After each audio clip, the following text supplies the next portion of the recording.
तर बघा आपण लास्टला क्वेश्चन नंबर 2 मधला ए सॉल्व केला होता. ए काय होता?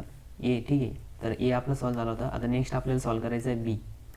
तर बी काय दिलेलं आहे बघा, इव्हॅल्युएट. आता हा जो क्वेश्चन आहे क्वेश्चन नंबर 2 पूर्ण कशाचा राहतो? इंटिग्रेशनचा. तर याच्यामध्ये बी आहे evaluate integration of sec square x upon 1 plus tan x bracket 2 plus tan x. आणि इथं डी एक्स मिसिंग आहे बघा. ठीक आहे, ही प्रिंटिंग मिस्टेक आहे. डी एक्स ॲक्च्युली पाहिजे होती तिथं, बट नाही. तर आपण आता हा क्वेश्चन सॉल्व करू. तर या क्वेश्चनमध्ये बघा सोल्युशन.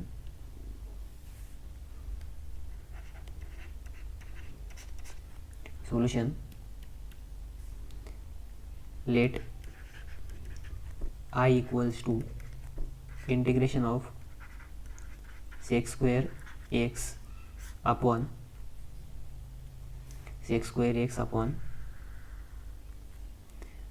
1 plus tan x आणि इथे येणार आहे 2 plus tan x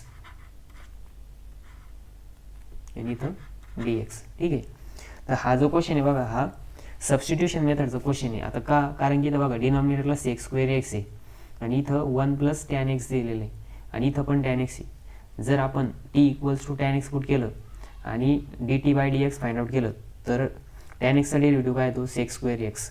आणि जो डी टीचा d T by D x आहे, डी एक्स तिकडे जाऊन मल्टिप्लाय होईल म्हणजे sec square x into d x काय येणार आहे? डी टी येणार आहे. म्हणजे याचा अर्थ काय आहे की सबस्टिट्यूशन मेथडनी सॉल्व करायचं क्वेश्चन आहे. ठीक आहे, तर मग इथं लिहायचं पुट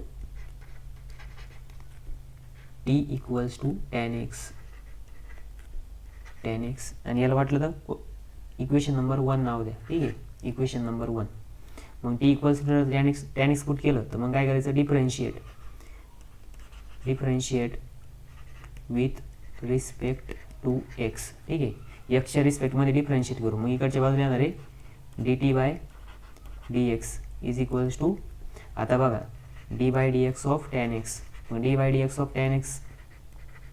ठीक आहे, आता हे लिहायची गरज नाही, डायरेक्ट तुम्ही लिहिलं तरी चालतं. ठीक आहे, कारण की हा काही डेरिव्हेटिव्हचा चॅप्टर नाही. मग बघा d T by D x is equals to sec square x. ठीक आहे, हा डी एक्स इथं डिवाइडला इकडे गेले काय होईल? मल्टिप्लाय होईल. मग इथं लिहायचं d t equals to sec square x d x. मग बघा इथं जर तुम्ही ऑब्झर्व केलं तर हा सेक्स स्क्वेअर एक्स आणि हा डी एक्स म्हणजे काय आलं? डी टी आलं. आणि टीच्या जागेवरती काय टॅन एक्सच्या जागेवरती काय पुट करणार? आपण टी पुट करणार. मग इथं लिहायचं पुटिंग इन अबाव इक्वेशन. इथं लिहायचं पुटिंग इन इक्वेशन 1. मग इक्वेशन 1 मध्ये पुट करा. मग इक्वेशन 1 काय होईल? I equals to integration of, बघा आता इथं हा sec square x into d x. Sec square x into d x काय आहे? डी टी आहे. ठीक आहे, मग इथे येणार डी टी अपॉन, आता इथं 1 प्लस टॅन एक्स. मग हा 1 प्लस आहे तरी राहणार 1 प्लस टॅन एक्सच्या जागेवरती काय येणार? टी येणार. ठीक आहे, आणि इथं काय येणार? 2 प्लस टी. ठीक आहे, 2 प्लस टी. मग बघा आता हा क्वेश्चन जो आहे हा आपण काय करू शकतो? पार्शियल फ्रॅक्शननी सॉल्व्ह करू शकतो, बरोबर आहे की नाही? आणि आता आपण काय करणार? पार्शियल फ्रॅक्शननी हे सॉल्व्ह करणार. ठीक आहे, तर इथे एक लाईन मारतो मी.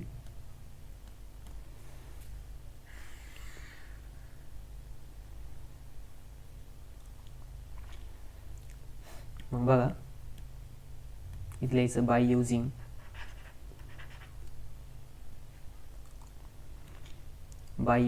partial fraction. By using partial fraction. ठीक आहे, मग पार्शियल फ्रॅक्शननी सॉल्व्ह करायचं. पार्शियल फ्रॅक्शननी काय येणार? मग बघा आता इथं जर आपण ऑब्झर्व केलं तर इथं काय 1 अपॉन 1 प्लस टॅन एक्स आणि 1 प्लस टी आहे. ठीक आहे, टॅन एक्स नाही टी आहे. आणि 2 प्लस टी.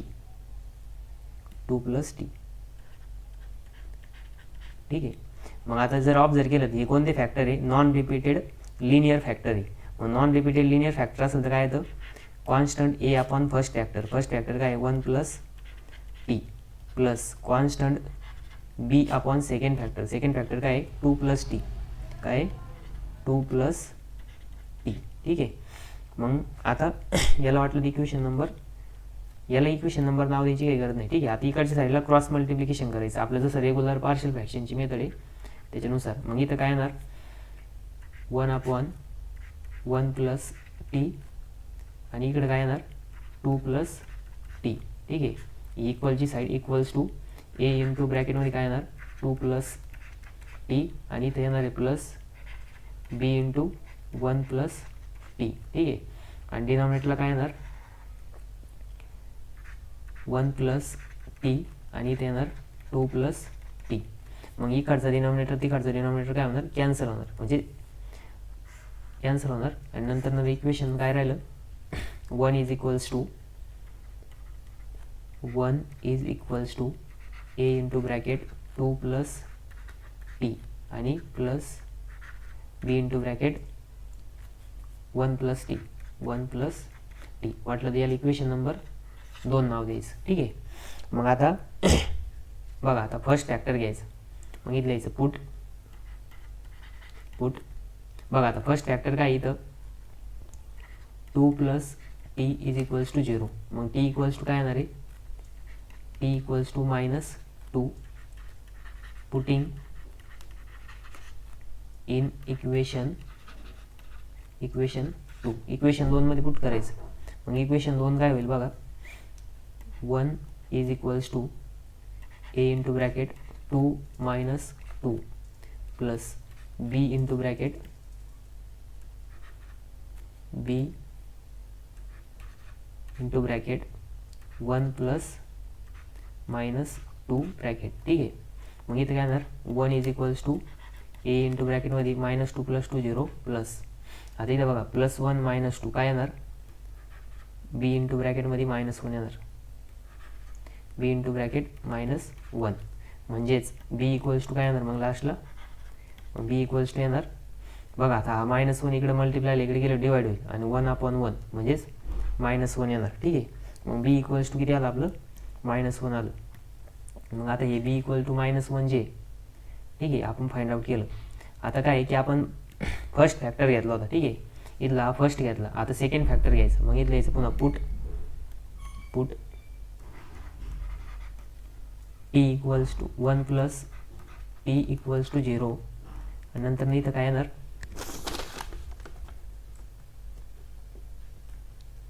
बघा इथं काय येणार मग नंतर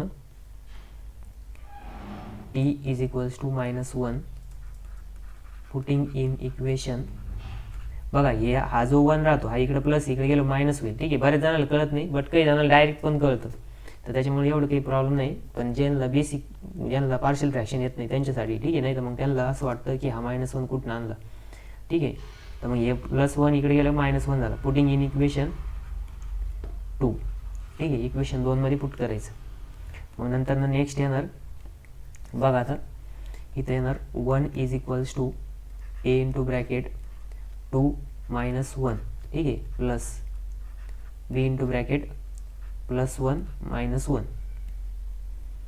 ठीक आहे. म्हणजे बी इथं 0 होऊन जाणार आणि ए इक्वल्स टू काय येणार बघा 1 is equals to A into ब्रॅकेटमध्ये 1 येणार प्लस बी इंटू ब्रॅकेटमध्ये 0. ठीक आहे. म्हणजेच ए इक्वल्स टू काय आलं 1 आलं. ए इक्वल्स टू काय आलं 1. ठीक आहे.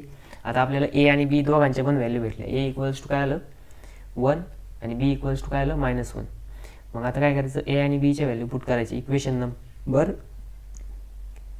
या मेन इक्वेशनमध्ये. ठीक आहे. तर मेन इक्वेशनमध्ये पुट करू आपण आता ए आणि बीच्या व्हॅल्यू. ठीक आहे. मग इथलं यायचं पुढच्या पेजवरती पुटिंग बघा इथे लिहू putting a equals to 1 and b equals to -1 in equation. ठीक आहे.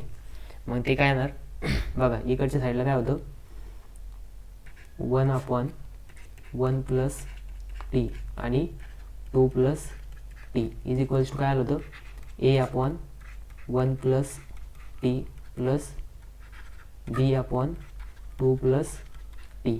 मग याच्यामध्ये ए आणि बीचे व्हॅल्यू पुट करायचे. ठीक आहे. मग इथं काय येणार 1 अपॉन 1 प्लस टी आणि इथे येणार 2 प्लस टी. ठीक आहे. इक्वल्स टू इथे येणार आता एची व्हॅल्यू घेतली एची व्हॅल्यू 1 अपॉन 1 प्लस टी आणि इथं काय येणार -1. मग बघा आता इथं बीच्या जागेवरती जर मायनस घेतला ते मायनस साईन जर आपण इथं मध्ये घेतलं प्लस मायनस काय होणार मायनस होणार. ठीक आहे. म्हणून आपण डायरेक्ट इथं मायनस घेऊ म्हणजे इथे येणार 1 अपॉन 2 प्लस टी. म्हणजे आपण या बीच्या जागेवरती -1 लिहिलं मग ते मायनस साईन आणि हे प्लस साईन मायनस प्लस काय आलं मायनस झालं. ठीक आहे. मग हे आलं. आता हे जे आपण पार्शियल फ्रॅक्शन काय करणार इंटिग्रेशनमध्ये पुट करणार. मग इथं लिहायचं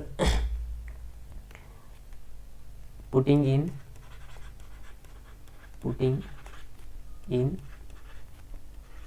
इक्वेशन. मग इथे येणार I equals to integration of 1 upon 1 plus t minus 1 upon 2 plus T आणि पुढे येणार डी टी. ठीक आहे.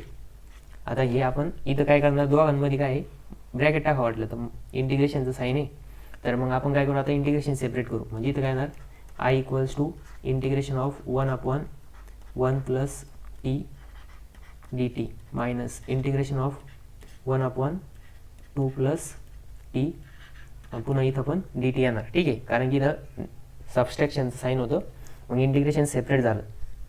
मग आता काय आहे की आता फॉर्म्युला यूज करायचं. कोणता फॉर्म्युला तर फॉर्म्युला आहे बघा 1 अपॉन एफ ऑफ एक्स. मी तर फॉर्म्युला तुम्ही integration of 1 upon f of x d x असं जर असेल तर याचं काय येतं याचं येतं बघा log of f of x upon d by D x of f of x plus C. ठीक आहे. मग हे येणार. त्याच्यानंतर नेक्स्ट आय इक्वल्स टू बघा आता ॲज पर दॅट फॉर्म्युल्यानुसार आपण काय करणार इंटिग्रेशन काढणार. तर इंटिग्रेशन काय येणार आय इक्वल्स टू बघा आता पहिल्याचं काय 1 अपॉन 1 प्लस टी म्हणजे इथं काय येणार log of 1 plus T upon d by D x of 1 plus T. ठीक आहे. मायनस आता हे minus sign as it is मग इथं काय येणार log of bracket of log of आता एफ ऑफ एक्स म्हणजे इथं काय आहे 2 प्लस टी आहे. ठीक आहे. 2 प्लस टी अपॉन इथं काय येणार d by D x of 2 plus T plus C. ठीक आहे. तर मग आता बघा आपण इथं डेरिव्हेटिव्ह घ्यायचं आहे. ठीक आहे. तर मी एकदम बेसिक स्टेप करतोय. काही जणांना वाटेल की सर खूप बेसिक स्टेप लिहित आहे बट ॲक्च्युली काय की काही जणांना समजत नाही कधी कधी. ठीक आहे. म्हणून मी सगळे स्टेप लिहितोय. आय इक्वल्स टू इंटिग्रेशन बघा आता हा log of 1 plus t as it is upon आता बघा D by D x of 1 म्हणजे कॉन्स्टंटचा डेरिव्हेटिव्ह 0 येणार आहे आणि डी बाय डी एक्स नाही इथं विथ रिस्पेक्ट टू आपण t differentiate t with respect to t घेतलेलं आहे आपण काय डेरिव्हेटिव्ह इंटिग्रेशन त्याच्यामुळे इथं डी बाय डी टी येणार. ठीक आहे. D by d t of 1 constant काय नाही 0 येणार आहे आणि d T by d t काय येणार आहे 1 येणार आहे म्हणजे इथं डेरिव्हेटिव्ह आला 1 minus log of 2 plus T upon मग बघा आता इथं पुन्हा derivative d by d t of 2 काय कॉन्स्टंट आहे 0 येणार आणि d by d t of t म्हणजे विथ रिस्पेक्ट टू टी तर इथं काय येणार 1 येणार. ठीक आहे. मग आता बघा इथं आय इक्वल्स टू काय आलं log of 1 plus t minus log of 2 plus T plus C. ठीक आहे. हा प्लस सी. आता बघा लॉगॅरिथमचा रूल जर आपण अप्लाय केला तर इथं मायनस साईन आहे मग त्यांचं काय होणार डिवाइड होणार. ठीक आहे. मग इथे येणार log of bracket of 1 plus T ब्रॅकेटची काही गरज नाही आता इथं 1 plus T upon 2 plus T bracket complete plus C. ठीक आहे. आणि पुन्हा पुट अगेन बघा इथं लिहायचं पुट अगेन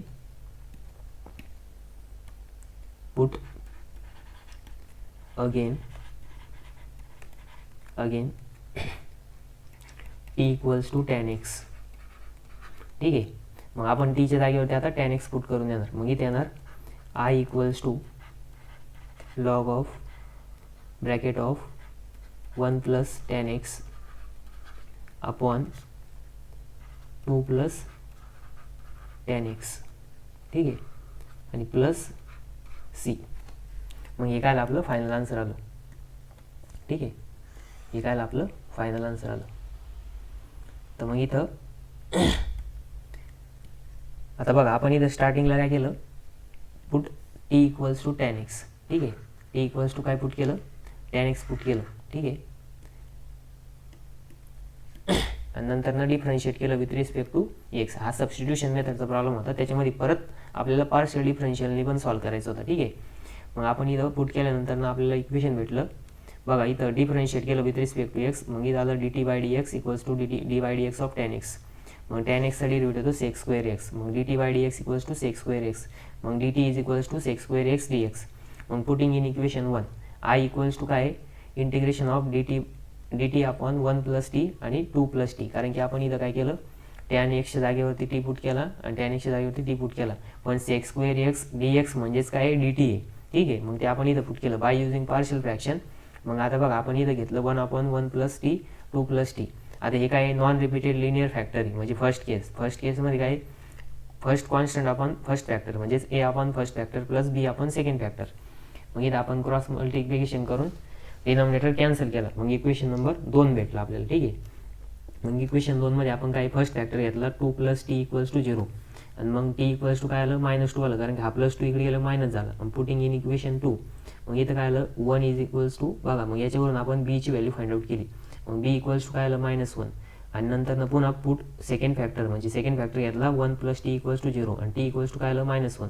मग पुटिंग इन इक्वेशन 2 मग इथं ए इक्वल्स टू काय भेटलं आपल्याला 1 भेटलं. मग नंतर आपण काय केलं ए आणि बीच्या व्हॅल्यू त्या पार्शियल फ्रॅक्शनमध्ये पुट केलं. मग पुट केल्यानंतर आपल्याला फॅक्टर भेटले 1 अपॉन 1 प्लस टी आणि -1 अपॉन 2 प्लस टी. ठीक आहे. मग आपण त्याचं नंतर इंटिग्रेशन घेतलं. ठीक आहे. तर इंटिग्रेशन घेतल्यानंतर बघा इथं थोडं याचं कलर चेंज करतो.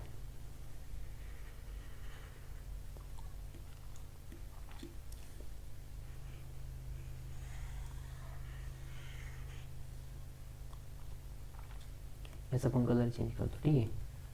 मग इथं इंटिग्रेशन घेतलं आपण I equals to 1 upon 1 plus t -1 upon 2 plus t. मग इथं इंटिग्रेशन सेपरेट केलं विथ रिस्पेक्ट टू dt. मग आपल्याकडे फॉर्म्युला बघा composite formula 1 upon f of x dx is equals to log of f of x upon d by dx of f of x. पण इथं derivative with respect to t आहे म्हणून इथं काय log of 1 plus T upon d by dt of 1 plus t minus. बघा इथं हे minus आहे. ठीक आहे. मायनस हे थोडंसं जवळ घेतो. Minus log of 2 plus T upon d by dt of 2 plus T. ठीक आहे. मग या दोघांचा पण डेरिव्हेटिव्ह जो होता तो काय येतो 1 1 येतो म्हणून इथं डिनॉमिनेटरला 1 1 आलं. ठीक आहे. आपण तो नंतर लिहिला नाही. मग इथं लॉगमध्ये काय आहे 1 plus t minus log of 2 plus T plus c. मग आपण काय केलं नंतर हे मायनस केले. मायनस म्हणजे लॉगॅरिथमचा रूल अप्लाय केला. कोणता की जर लॉगॅरिथममध्ये log of m minus n असेल तर log of m upon n होतं. मग आपण ते केलं. नंतर पुन्हा काय आपल्याला आन्सर भेटलं. त्याच्यामध्ये आपण टीच्या जागेवरती परत tan x पुट केला. Log of 1 plus tan x upon 2 plus tan x plus c आपलं फायनल आन्सर आलं. ठीक आहे. तर हा प्रॉब्लेम सबस्टिट्यूशन मेथडचा होता 4 मार्कसाठी आलेला. तर ज्यांनी असं परफेक्ट सॉल्व्ह केला त्यांना अशी 4 पैकी 4 मार्क भेटेल. ठीक आहे. तर हे काही जास्त अवघड नाही. तुम्ही 1-2 प्रॉब्लेमची प्रॅक्टिस केली की तुम्हाला येऊन जाईल. ठीक आहे. आता आपण नेक्स्ट प्रॉब्लेम सॉल्व्ह करू.